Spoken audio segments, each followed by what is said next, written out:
আম্পায়ারিংয়ে পেশাদারিত্ব আনতে এবার বেতনের পরিমাণটা বেশ ভালোই বাড়িয়েছে ক্রিকেট বোর্ডের আম্পায়ার্স বিভাগ।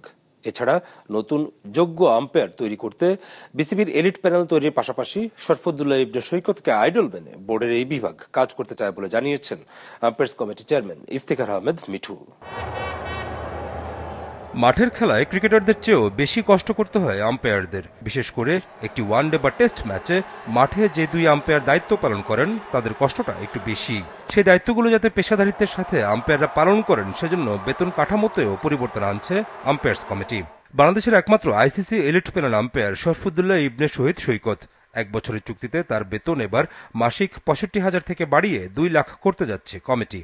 এছাড়া আইসিসি ইন্টারন্যাশনাল প্যানেলে থাকা 4 জন মাসুদুর রহমান মুকুলের বেতন 55,000 থেকে বাড়িয়ে 1 লাখ, গাজী আশরাফুল আফসার সোহেলের বেতন 46,000 থেকে 90,000, তানভীর আহমেদের বেতনও একই সংখ্যায় এবং মোর্শেদ আলী খানের পারিশ্রমিক 70,000 করার সিদ্ধান্ত নিয়েছে কমিটি।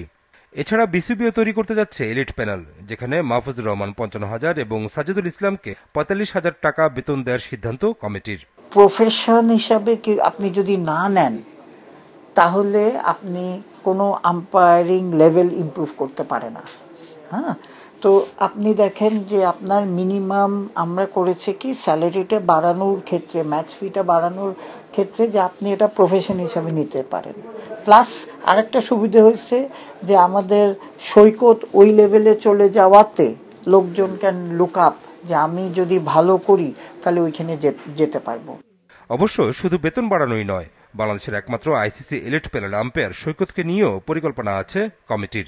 ম্যাচ করতে হলে আপনার ফিটনেসের ব্যাপার আছে, নাম্বার 1।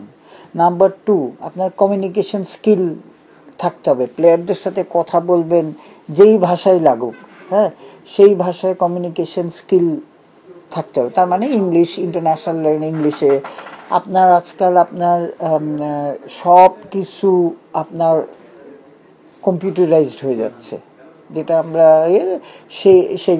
সেগুলি রিপোর্ট জেনারেশন সেইটার দক্ষতা লাগবে। তারপরে ম্যান ম্যানেজমেন্ট আবার প্লেয়ারদের যে ম্যানেজ করছে এইটা লাগবে। তারপরে তো ডিসিশন, ওইটা 50% দিয়ে, কিন্তু এগুলি সবগুলি হলেই আপনি উপরে যেতে পারবেন। আম্পায়ার্স কমিটি এছাড়া বেতন বাড়াতে যাচ্ছে ম্যাচ রেফারিদেরও। এখন থেকে রকিবুল হাসানকে 1.5 লাখ, নিয়ামুর রশিদ রাহুল ও আখতার আহমেদকে 1 লাখ করে এবং নারী ম্যাচ রেফারি সুপ্রিয়া রানী দাসকে 45,000 টাকা সম্মানে দেওয়ার সিদ্ধান্ত নিয়েছে আম্পায়ার্স কমিটি।